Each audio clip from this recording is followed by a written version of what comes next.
Oh, it's about to get spicy tonight. Do you think you would have been a Nazi? I'm sure you're probably saying no right now. Let's talk about that next on I'm Right.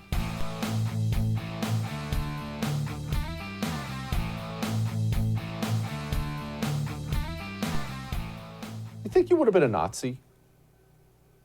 Do you think you would have? Let's set Nazis aside. That word's been so overused, sadly, now. We can't even really take in the true evil of Nazism and what they did. Let's just get rid of that for now. Let's talk about Armenia and the Ottoman Empire. Do you think you would have taken part in the genocide of the Armenians? If you were in Cambodia when the Khmer Rouge, Pol Pot took over, and they began wiping out, well, it eventually turned out to be 25% of his own country, but they began just the mass slaughter of all the Vietnamese, all the Buddhist monks. Do you think you would have taken part in that? And I mean taken part in it. I'm talking about it's you at the side of the ditch, they're kneeling down in front of you, and pop, right in the back of somebody's head. You think you could have done something like that? I'm sure right now, I am positive right now, you're saying to yourself, no, this is weird. What are you talking about? I'm a good person. I go to the PTA. We go to church on Sunday. I'm a nice person. I'm sure you're saying all those things. Okay, fine. Who are the people do you think took part in those things? Not the leaders. Set the leadership aside. I'm talking about the guy who is, just as I described, standing on the Auschwitz guard tower, standing on the side of the ditch in Cambodia, firing a bullet into the back of the head of a Buddhist monk. In Armenia, slaughtering the Armenians. Who are these people? Who were they? Were they monsters for real? I know we call them monsters. I call them monsters too, right? I mean, what other word would you describe? A Nazi, something like that. But in reality, were they monsters? No, I think we're all grown up enough to admit they were flesh and blood, skin, hair, depending on how old they were, just normal people. I think we can probably, most of us, if we're honest with ourselves, admit that when they were born, they probably weren't evil people. I mean, maybe some were, but when there was just a little baby at one point in time. So how does one get from being an innocent, precious little baby, just a perfect little baby, right, to being the type of person who lines up a family of 5, husband, wife, kids and all of them, shoots them all in the back of the head and buries them in the ground? That's quite a transition. That's a little shocking. How could anybody get there? It's actually not as difficult as you think. It's not as difficult at all. One of the main things you have to remember about all of history's monsters who pulled off these things is many of them had been frightened. They had been frightened by the very people they ended up working for, and they'd been frightened with very specific things. What am I talking about? Well, let's, what we used in the beginning, let's stick with the Nazis. How could anybody become a Nazi? Killing Jews and gay people and gypsies and the mass wholesale slaughter? What person could possibly get to that place in their right mind? Well, you can't imagine it, and I can't imagine it, but maybe they were people who were followers. Maybe they were people who didn't think for themselves.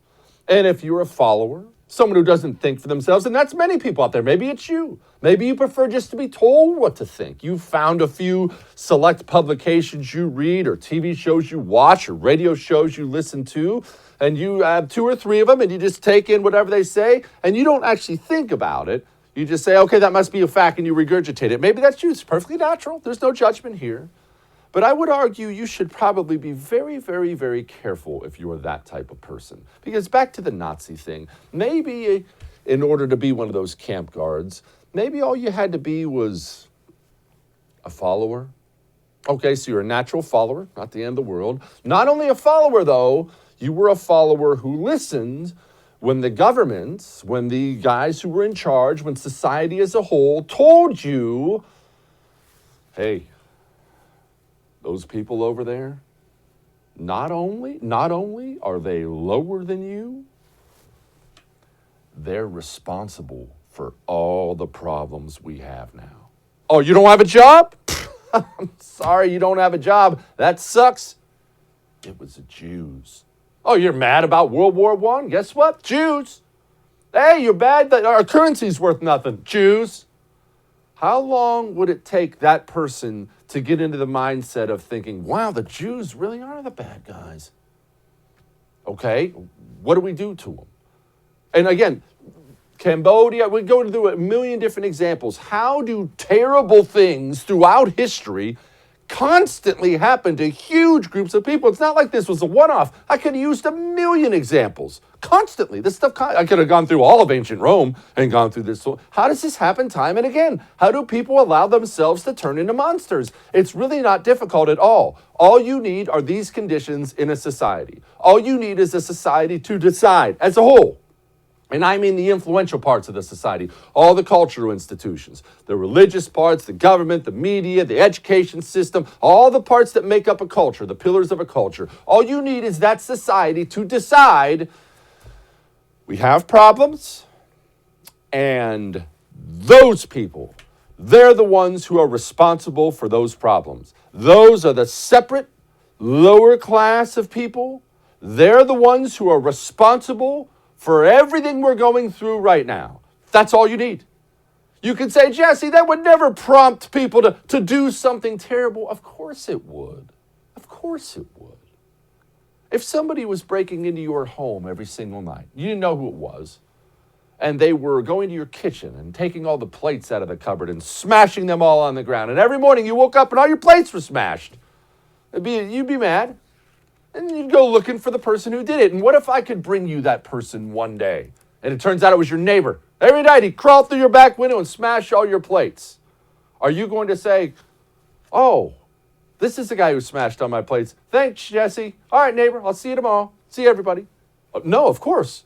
Step 2, once you identify who the culprit is always, how should we punish them?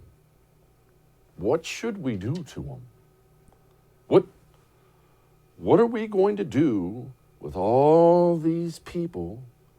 They are responsible for everything we're going through. We've decided that. They're a separate, lower class of people, and they're responsible for everything we're going through. The inevitable step 2, every single time, is what should we do about that? The Ottoman Empire. World War I isn't going the way you want. It's those stinking Armenians. It's those Armenian Christians. They've been a problem for a long time. What's step number 2? What are we going to do about it? You're seeing it happen. If it sounds like I'm being extreme, it's because I really want you to wake up to what's happening right now. This is not just in the United States of America. This is around the world. Western society. Not scumbags like the communist Chinese or Putin in Russia. Western society has decided, all the system, all the leadership has decided, the unvaccinated, these people are responsible for everything. Not China, not coronavirus, not nothing. It's the unvaccinated. You've heard the President of the United States of America repeatedly now, the leader of the free world, come out and say, this is a pandemic of the unvaccinated. It's the unvaccinated.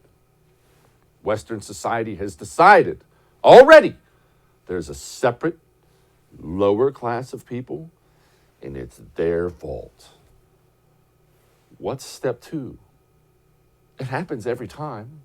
It's happening now. It's happening right in front of your eyes. What's step 2? I mean, here's a doctor, Paul Offit. He's laying it out for you pretty frank. But I do think this sort of constant talk about boosters is missing the main point. And although if we put in place, to some extent, a third dose booster recommendation in this country, that may have some effect on the pandemic. But if you're going to have a real effect on this pandemic, you're going to have to figure out a way to vaccinate the 60, 70, 80 million people who are unvaccinated. I mean, you have a 25 to 30-fold greater risk of being hospitalized or dying if you're unvaccinated than vaccinated. It's the unvaccinated that's spreading the virus in this country, that's infecting others. And that should be what we take on, and we should talk about it every minute of every hour of every day, because we're never going to get on top of this pandemic until we do that. We're never going to stop this pandemic until that separate lower class of people does what they're told, because this pandemic, it's their fault. This is their fault. We're never going to fix America until we figure out how should we get these people. Look, Brian Stelter, CNN, he's got a show 5 people watch on CNN. Went out there, repeated it virtually verbatim on Twitter. It's the unvaccinated. They're oppressing the vaccinated, which is so weird. Someone needs to explain this to me very clearly. If you're a person who's been vaccinated, there's never any judgment for me. Yeah, I haven't. I've told you the reasons I haven't, but there's no judgment for me. If you made a personal health choice, go ahead. But if you're vaccinated, why do you care if I am? I mean, I'm assuming you got the vaccine because you believe it protects you from coronavirus. It's fine. You make your own choices. What do you care if anyone else on the planet gets vaccinated or not? It's weird. And I don't want you to think, Jesse, it's CNN. This is just some kind of a one-off. Oh, no. This has become mainstream. These are all the things we should be doing to the unvaccinated. Washington Post, some of the biggest publications out there. The unvaccinated should go to the back of the healthcare line. The unvaccinated shouldn't be in schools. Unvaccinated shouldn't shop in grocery stores. Right now, in the United States of America, in the most important city in the United States of America, New York, you are not allowed to go in restaurants and eat. You're not allowed to go to concerts. You're not allowed to do anything if you're one of the dirty lower classes. Oh, it's gone mainstream. Here's Jimmy Kimmel. It was not a fun Labor Day weekend COVID-wise. The number of new cases is up more than 300% from a year ago. Dr. Fauci said that if hospitals get any more overcrowded, they're going to have to make some very tough choices about who gets an ICU bed. That choice doesn't seem so tough to me. Vaccinated person having a heart attack? Yes, come right on in. We'll take care of you. Unvaccinated guy who gobbled horse goo? Rest in peace, Wheezy. Of course. It is a funny joke. He's a separate lower class of person, and this whole thing's his fault. Of course we should want him to die.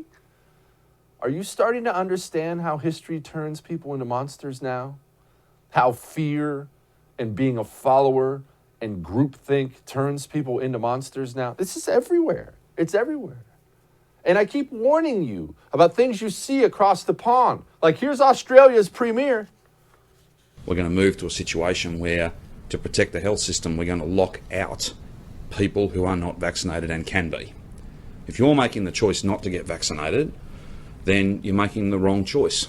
You're making the wrong choice. And for safety's sake, and back to that point about how much work our nurses have to do, as this becomes absolutely a pandemic of the unvaccinated and we open everything up, it's not going to be safe for people who are not vaccinated to be roaming around the place spreading the virus. That's what they'll be doing.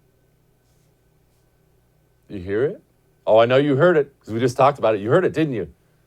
Weird how they all use the same language now. What did he say? What was that? Pandemic of the unvaccinated. Be very, very, very careful. And don't assume this is only Australia. Our communists here have been telling you on television exactly how they feel. This is that psychopathic doctor on CNN. Remember, this is from July. I do think it's time to start mandating vaccines. And I think that private industry and private organizations will do that. You know, at GW University, where I work, starting this fall, you can't be on campus unless you're fully vaccinated. 75 million adults have chosen not to get vaccinated. And that choice has consequences. Now, we can't force you to take a jab in the arm, but there are many jobs, perhaps, that can prevent you from working if you decide not to get vaccinated. So I think we need to be more proactive, and I think we will see industry take the lead in this. Of course you don't have to get vaccinated unless you want to work and provide for your family. Are you creeped out yet? Here's this psycho doctor, Leana Wen, that's on CNN all the time. So now we have this Delta variant that is much more contagious. Because it's more contagious, it's going to be even harder for us to reach herd immunity. We're going to have to vaccinate an even higher proportion of people to get there. What happens then if we end up having another variant developing that's even more contagious, that could cause more disease, that could evade the protection of our immune system? And so how quickly we get this under control and which way we go depends on what we do now when it comes to vaccination, to overcoming disinformation. And what we really need to do at this point is to make vaccination the easy choice. It needs to be hard for people to remain unvaccinated. Right now, it's kind of the opposite. It's fine. I mean, it's easy if you're unvaccinated. You can do everything you want to do anyway. But at some point, these mandates by workplaces, by schools, I think it will be important to say, hey, you can opt out, but if you want to opt out, you have to sign these forms. You have to get twice weekly testing. Of course. You can opt out, but we're going to make sure we get to hurt you. This never ends until there is pushback, ever. None of these people, because it's never happened throughout history, and all the examples I gave you, none of these people are going to have some wake-up moment in the morning and wake up and think, oh, you know what? I've turned into the bad guy. That's a separate group of people. It's not their fault. They shouldn't be punished. This is my fault. I'll do better next time. That moment's never going to happen. Either you make them back off or they will never back off. All that may have made you uncomfortable, but I'm right. We have a great show for you tonight. We got a Navy SEAL on the show for you tonight. We have, stay tuned for Lighten the Mood tonight. I think you will get quite a bit of enjoyment out of it. But first, I love reading. But you might not. And you might, if you don't, that's fine. I would argue, though, you probably haven't tried the right kind of book yet. You see, not every book has to be some algebra book out there. There are books like Vince Flynn's Mitch Rapp series. I've read all of them multiple times, where the main character, he's in every single book, he goes around murdering terrorists. Yes, it's awesome. And he has a new book out called Enemy at the Gates. You can buy it wherever books are sold. I already have it in my hands. I've already read it 1.5 times. Go get Vince Flynn's Enemy at the Gates. If you don't enjoy this book, maybe you don't enjoy reading. Again, available wherever books are sold. We'll be right back. We're going to talk about Barack Obama. Why? Hang on.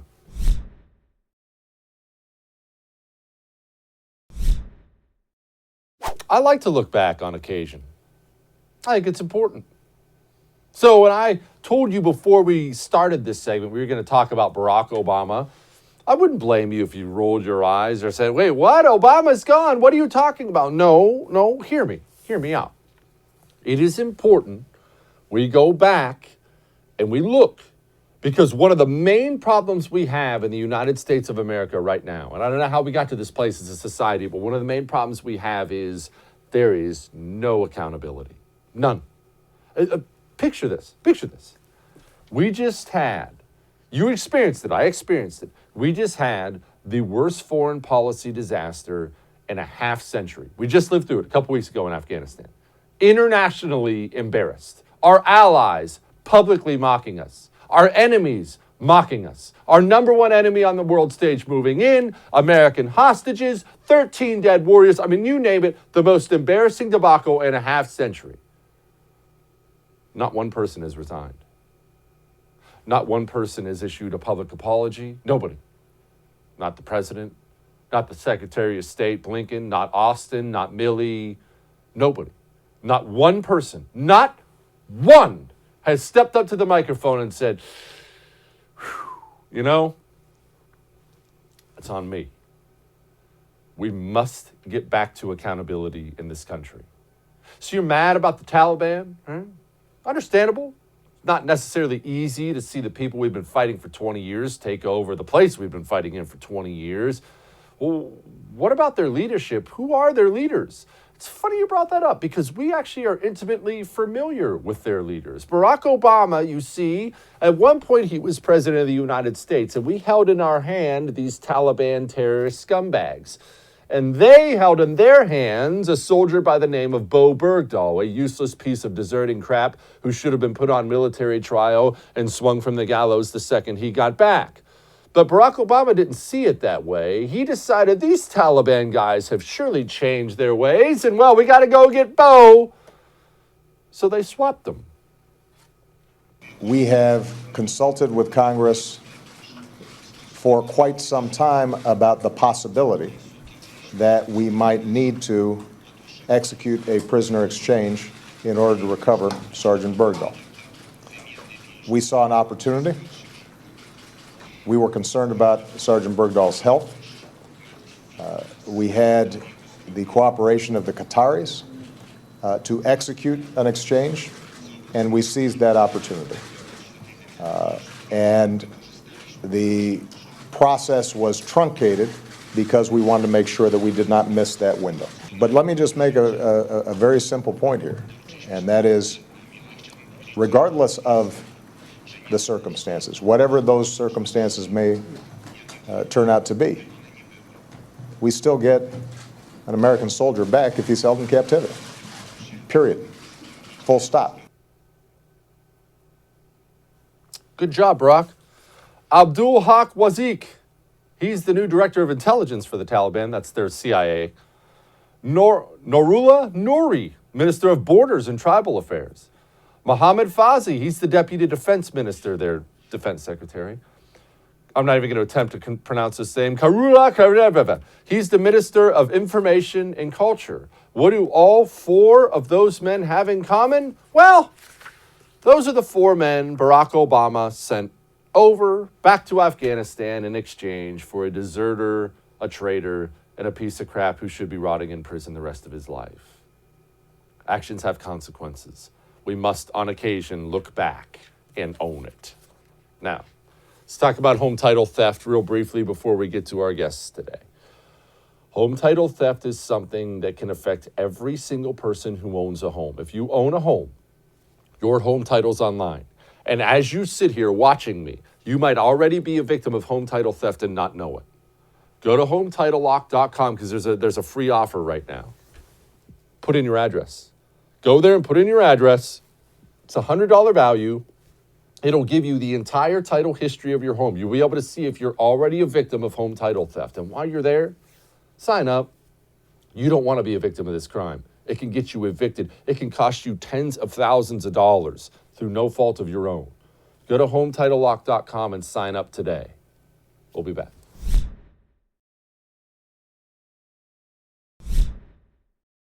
All right. What's happening in California, I think, is actually the most important thing happening in the United States of America right now. We're going to talk to my buddy John of the John Phillips Show on the great KABC out there because he's the biggest wealth of knowledge I know about California. John, I argue that this Gavin Newsom recall, which we'll get into in just a moment, is the most important political fight in America, and I argue it for this reason. If the United States sees California cast out a Democrat because of coronavirus restrictions, you're going to see other coronavirus restrictions vanish like this in this country.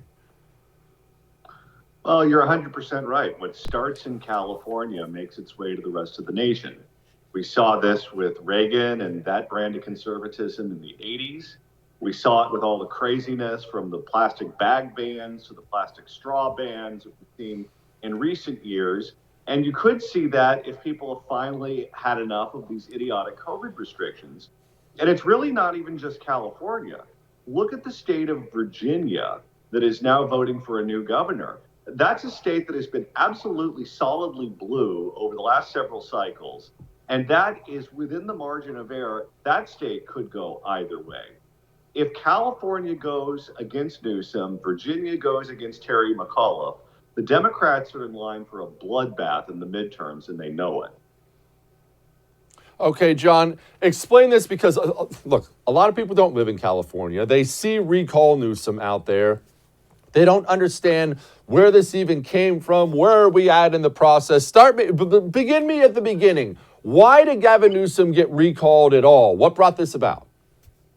Well, everything stems back to a high cost of living. People just can't afford to live here. People think it's just because of taxes or COVID restrictions or all of that, but it all feeds into the cost of living. If your school is shut down because of COVID restrictions, you have to hire a tutor for your kid or you have to send your kid to a private school. That's a tax by a different name. If the crime in your area is so bad that you have to live in an HOA to protect yourself, that HOA fee is a tax by a different name. If you have to repair your car constantly because the roads are so bad, they beat up your car, that's a tax by a different name. And people just simply can't afford to live here. So people who are reflexively liberal, which is most of California, are finally having enough of it. But you listen to Newsom, you listen to the mainstream media, you listen to, the LA Times. The LA Times, you look at a headline from that paper about this election, you don't know if it's a legit story or it's from The Onion, where they're doing things like calling Larry Elder a white supremacist. And they're talking about abortion, and they're talking about control of the U.S. Senate, and they're talking about offshore oil drilling, and all of these things that have nothing to do with anything, which is why people are upset. It's the shutdown, it's the high cost of living, and it is absolutely crushing people here. Okay, John, then I have a hard time believing Republicans had a strong enough foothold in California to kick this off. So this came from inside the House. So I'm assuming he's in some trouble with this thing. Where are we at? When are we going to know something? Well, it was within the margin of error a couple of weeks ago. Since then, it's broken towards Newsom because people are scared of the Delta variant. Essentially, Democrats in the state, or people who are voting for Newsom, are very, very afraid of the virus. And that is driving every single decision that they're making. If you're afraid of the virus, then Governor Lockdown, the warden, is okay by you. If you're not as afraid of the virus because you already had it, or you are not in one of these at-risk populations, you've had the vaccine, whatever the case may be, you're breaking against him. It is literally as simple as that.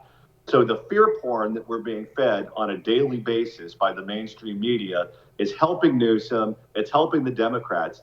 They can't shut that off if they want to survive politically. They have to keep it going for as long as possible. Okay, curious, and I'm not even sure if you know this, we didn't talk about this before the show. I don't like identity politics, but I do find demographic trends fascinating.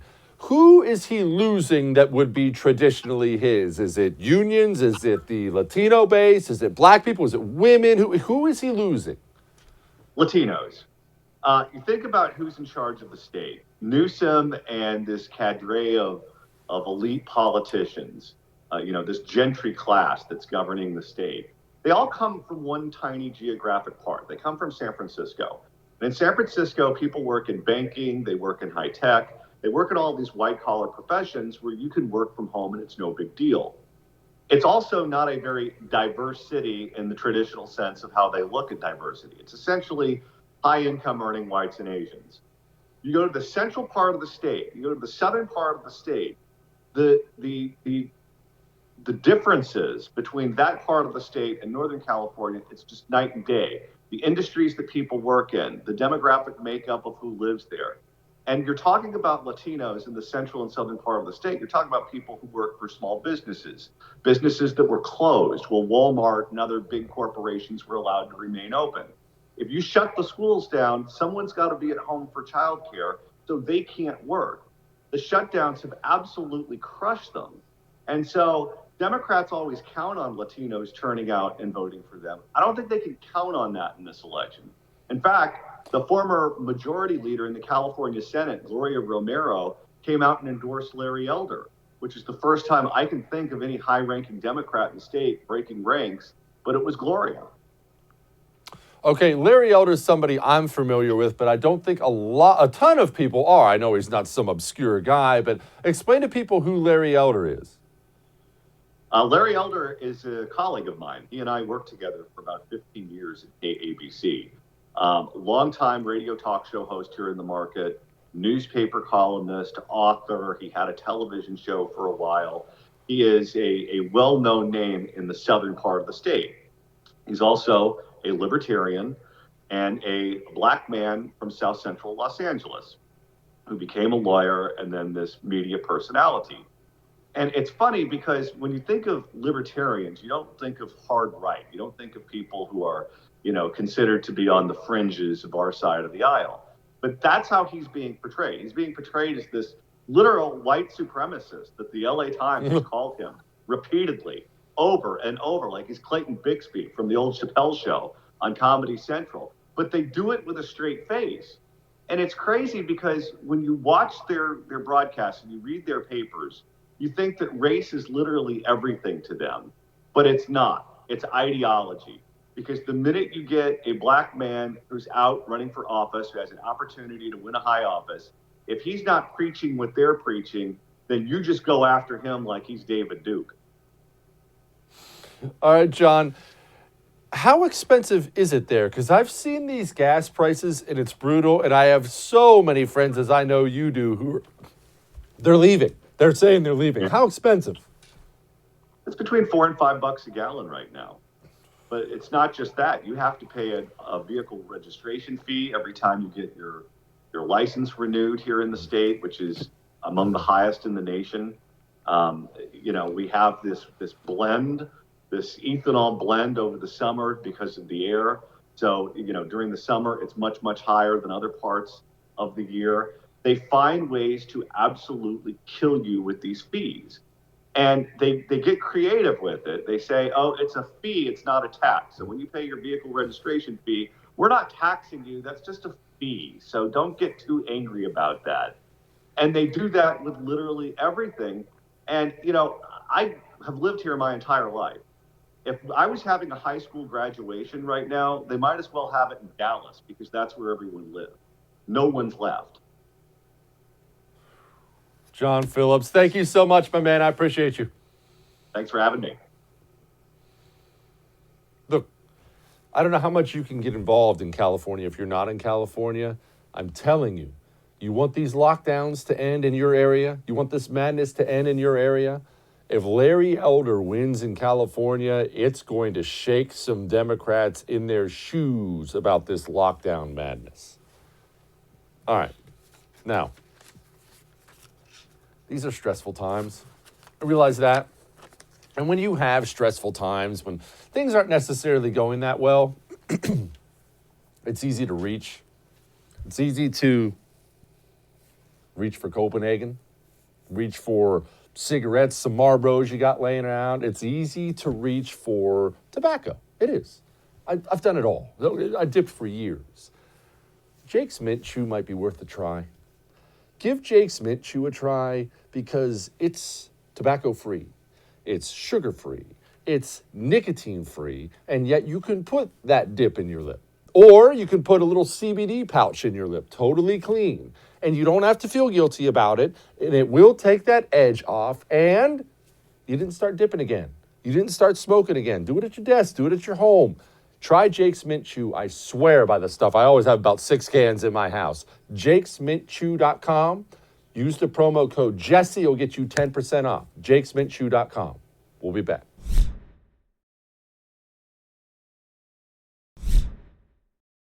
He's back. Joining me now is a man who's done one or two things in his life, I guess you could say. Jonathan Gillam, FBI Special Agent, Navy SEAL, Federal Air Marshal, author of the book Sheep No More. Jonathan, let's begin at the beginning with Afghanistan. We've covered what happened 1,000 different times. Let's just set that aside for a moment and address where we are right now. Where is the country right now? Right now, as we speak, and I just got through watching the news there for a few minutes before I came on here. The point that we're at now is we're lost, completely lost there. The Taliban now really has the ability to hold Americans hostage. We know that there's Americans still in there. We know that that's a bargaining chip that they didn't have a month ago. Now they have that bargaining chip. They didn't even have that chip really a couple of weeks ago. Now the Biden administration have given them that bargaining chip. That's why I believe that the Obama administration is not in a hurry to get Americans out. I mean, that's the only thing from an investigative standpoint that I can make any sense of. It doesn't quite make sense to me why we would have left without ensuring all those Americans were out of there and in the way things have turned out now. But here's the interesting thing. It appears in a press release today that the Biden administration, really the same thing, that the Biden administration is insisting on this and making it the priority that the Taliban be inclusive and allow women into their political leadership. And they're not really even talking about the fact that people from the Bowe Bergdahl exchange, known murderous terrorists, are now leading the Taliban. They didn't even mention that in the press release. That's where we're at. Bowe Bergdahl, I talked about him a little earlier in the show. Please, Jonathan, elaborate. Who exactly is this warrior we gave up 4 terrorist leaders for? 5, actually. He's a fruitcake. Yeah, he's a fruitcake. And I talked to the guys from his platoon many times. I'm still friends with a couple of them. And they knew, I don't know if you remember back in the days when Saturday Night Live was good, and they did a skit on Buckwheat and kept saying that Buckwheat killed the president, and Eddie Murphy was playing Buckwheat, and when interviewed everybody that was from his hometown, they said, do you think he killed the president? He said, yeah, everybody knew he was going to kill the president. That's all he ever talked about. And that's what it was like when I sat down with Bowe Bergdahl's platoon. They already knew he was going to desert. That's all he ever talked about was the Afghanistan people and wanting to get to know them. And it was not a comedy skit, but it really did resemble that in the way that everybody knew that this guy was an activist, that he had problems, and that when they heard the alarm go off that somebody was missing, they went straight to where he was at or supposed to be, and all his gear had been collected, folded, and nicely put there, and he was gone. Okay, and why? I mean, I hate to backtrack, but I did it a little earlier tonight. Why exactly would Barack Obama give up scumbags for this scumbag? Well, I think it's partly incompetent, but I did an interview with Shepard Smith on Fox News. I just put this on Twitter in 2014, and we got in this debate back and forth. Shepard Smith is a known liberal and a supporter of the Obama administration back then. I'm sure he loves Joe Biden. But we went back and forth because he felt as though Afghanistan was a success, that we had turned it into nation building, that we were doing things to push or eliminate the Taliban, but at the same time build rapport with people to stop, and dialogue and diplomacy to stop the violence. None of that is true. None of that worked out. And so I think part of it is incompetence. I think part of it is this weird ideology, this leftist ideology that's been around since the early 1800s, started here in the United States before it went to Europe, that these weirdos think that they can make the world a peaceful place by having dialogue and doing good things for bad people. And then I also think that the people at the top of the Democrat Party and some of the people that are at the top of the Republican Party are steeped in criminality, and they were looking for things, whether it be the poppy trade, whether it be lithium, because if you noticed, everything that they did to prop up the Taliban and eventually give the country back has led to a greater relationship with China and that lithium. And the people that did this from our political government are people who are known to have contacts with China. So none of this is conspiracy theory, by the way. You can look at this. You can see the relationships there. That's why it was no surprise to me when Joe Biden handled this as poorly as he did, that it worked out in China's favor. And I think in the long run, what you saw back then is actually coming to fruition now. Okay, lithium. Explain that. This is the first time a lot of people have heard it. So lithium is what goes in all these batteries, all these car batteries, any of the batteries that have a charging ability and a long life. I'm no scientist, but all these cars have lithium in the batteries. And in Afghanistan, it's one of the largest lithium deposits in the world. And now China is going to work closely with Afghanistan, and they're going to be the ones that are going to be mining this and rebuilding Afghanistan around basically the ability to mine this lithium. So we basically have given this over to China and to Afghanistan, to the people who attacked us 20 years ago, and to the nation state of China that wants to eliminate us right now. Okay, explain the Panjshir Valley right now. I understand we have still a bunch of warriors up there fighting, but I understand the Taliban have made big gains, which is not easy to do in the Panjshir Valley. It's an easy place to defend. What's happening there and why? Well, I think there's a couple of things. One, the leader of that resistance is gone. He's in Turkey now. So, you know, a resistance force without their leader being there to give them direction and inspiration, because this guy, comes from a line of family members who rebelled against the Taliban. So they're not getting any of that because they've cut cell phone service. There's no Facebook. There's no way to communicate with these people. So they're making it up as they go along now.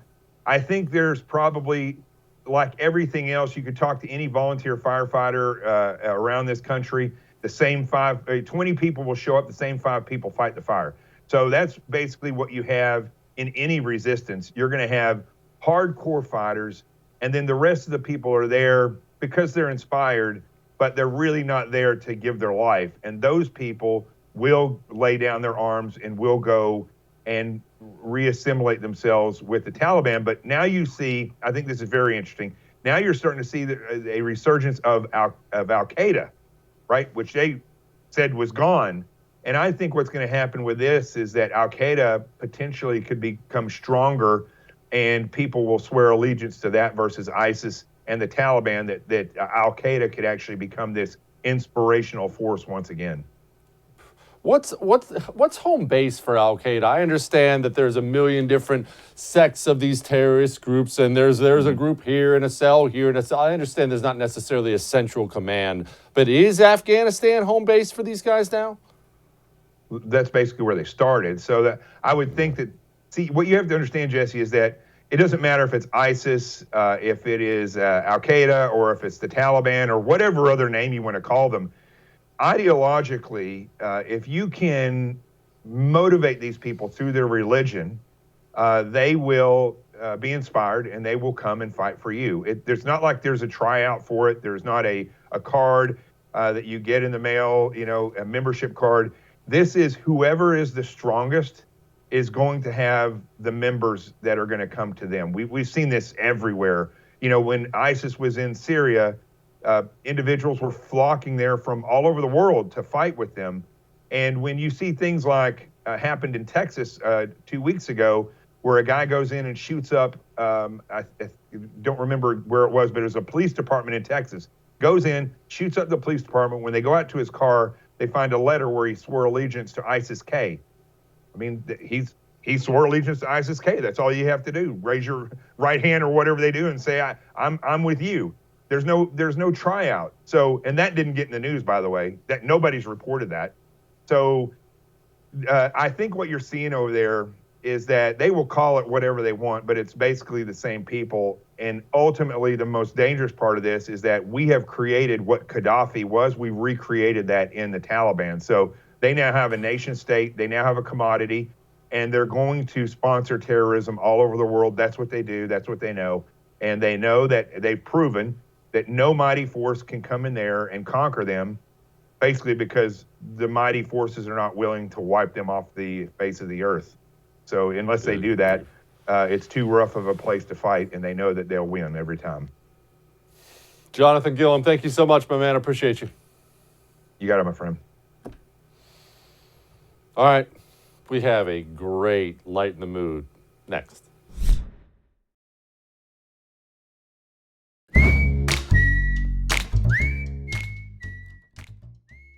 You know a mistake every parent, grandparent makes? I've certainly made it myself a million times. Is you have a project you want to do, whatever the project may be, building a shed or something like that, and you say to yourself, this would be a great thing to include my son on. We can do this together. It'll be an extra helping hand. It's never a helping hand. It's never a helping hand. This is how it turns out every time. No eating the butter, though, okay? Okay. Good job, Kate. Kate, we have time to eat the butter. A cup of sugar, okay? Put it over. Right. Wait, Kate. What's next? After the sugar. Oh, jeez. It has to be packed in there, so put it in. Don't eat the brown sugar. Oh my gosh, no.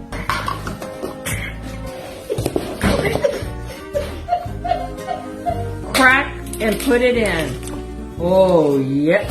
No, we don't eat. What? No, we're not eating flour. Okay. 3. Oh. Turn it off for now and then turn it back on when we get back out of the oven. I never could do that. Oh. The best was the eggs. All right. I'll see you tomorrow.